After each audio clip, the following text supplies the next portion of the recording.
Some of us got orders to go and attack a couple of islands now. Now the secret was out. This was the preparation of the invasion of southern France. Following their brief recovery and reinforced with newly trained replacements, the Black Devils found themselves at the front of the Allied plans to invade southern France in August of 1944. On the night of August 14th, the 1st Special Service Force was put ashore on the beaches of Port Cros and Levant to destroy enemy defenses on both islands. Simultaneously, French commandos landed north of these islands. Cliff climbing, as well as the Black Devils' amphibious training, would be needed in the attacks. The secluded island of Ponza, just off the coast of Italy, which had once served as a summer residence for Roman emperors, would now serve for training for the secret mission. Tour organizers felt that trips by boat to both Ponza and the island of Port Cros would again breathe life into the 70-year-old war stories and help recreate the events in family members' imaginations. General Denvers had come down from Caserta to watch the force perform in rubber boats against the steep and chalky cliffs of Ponza, where we are now. Everything went well on the unloading. A calm sea and bright moon aided the venture considerably. The only drawback were the chalk cliffs themselves. They offered a test far beyond the Here cliffs. So for those who are coming to France, look at this. This is much more difficult than what they found on the other side.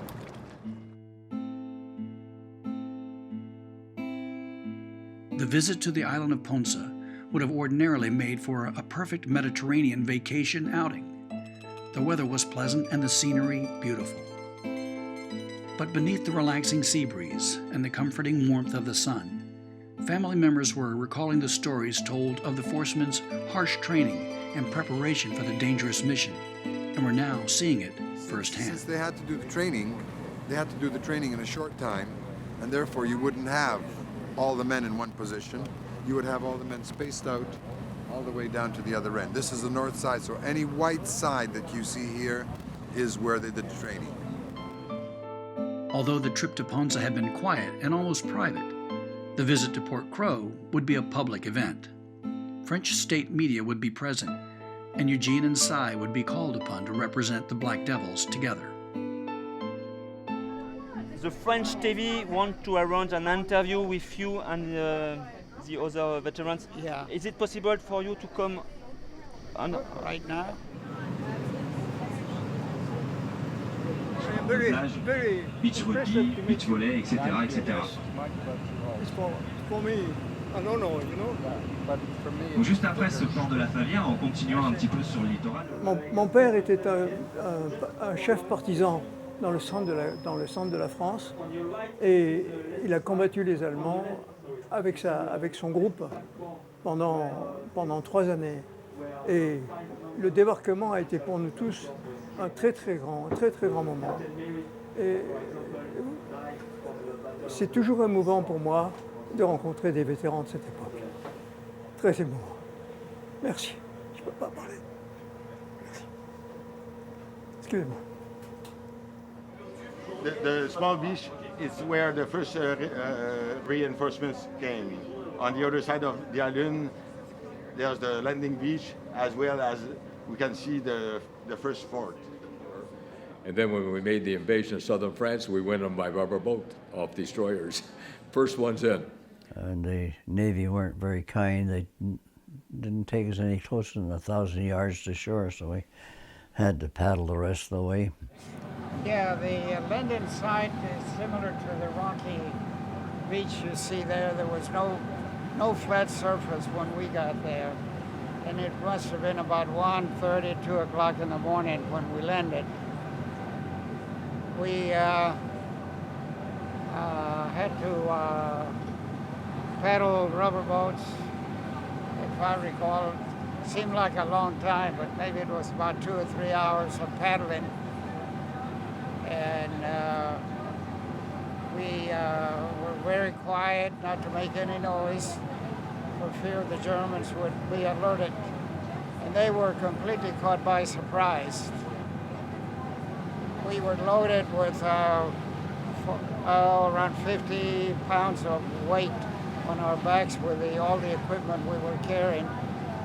And they issued us a dinky life belt, which if we had fallen in, that little life preserver would not have been of any help. We would have gone down. It was at the edge about, they told us about 15, 20 feet deep, straight down.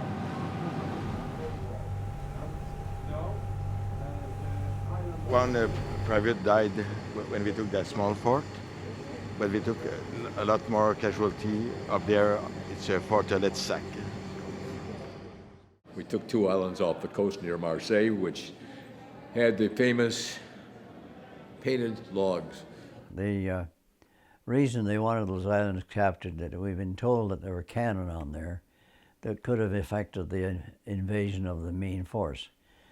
The cannon turned out to be wooden guns, but we captured them anyway.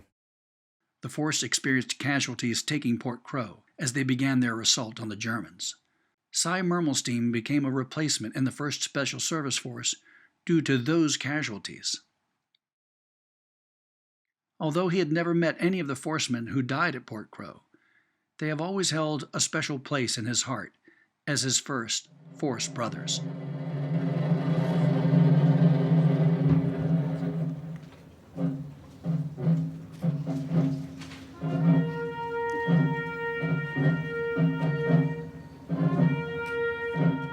I'd like to say to all the people of France that it's an honor, and particularly with the island taken by 3-1. I did not hit the island, but I was one of the replacements for those comrades who were killed. And I thank you.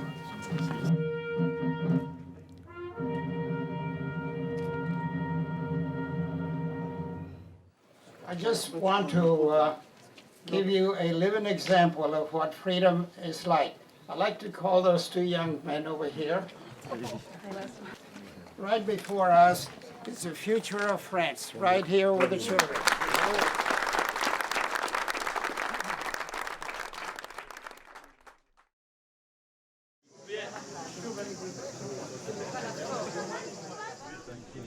The flood of appreciation and gratitude, which began in Italy, was repeated in France.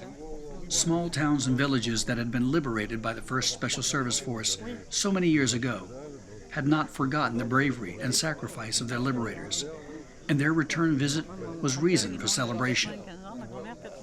You remember that 70 years ago, 9 people from your countries, perhaps for your family, I don't know, died on this island.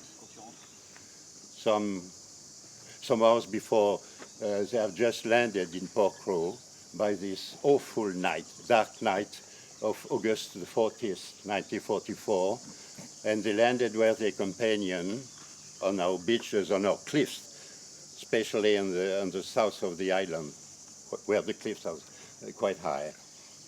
And then they push out some 100 German soldiers and liberate Port Cros.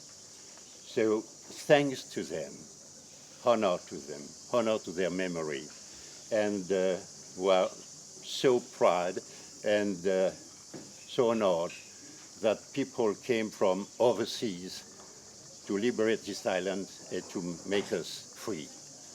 Welcome, and thanks, very earliest thanks to you all.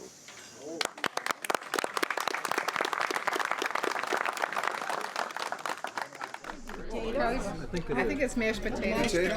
The bonding of the family members continued to grow as the group traveled together, sharing meals, drinks, and the stories they knew about their relatives in the force. My father was Thomas W. Johnson, and he was originally with the Rangers under Colonel Darby, and then he came over to the 1st Special Service Force. He told me about this fort. He said he was part of a 3-man bazooka crew. And they got here, there weren't enough men to take the fort, and they were really disappointed about that. And they had lugged all the bazooka and all these shells, and they decided that they weren't going to leave without at least lobbing some of the shells into the fort to stir the Germans up. And what he said is that decades later he learned that one of the shells that they lobbed into the fort actually wounded the commandant of the fort. And my father read about that in one of the 1st Special Service Force books. And that's how he found out about it, decades after the war was over. So, when I met my husband, his hair was slicked down, it was so oily, and then he showed me a picture of himself. He had beautiful hair, wavy, beautiful. And I said, oh, you used to have pretty hair. And he said, well, this is all from the Germans, he said, that they left behind, so we're just trying it out. I have met people that never really knew their father. And when they come here, there are people around them that know the history of their fathers that they never knew or heard of before. And they get so emotional.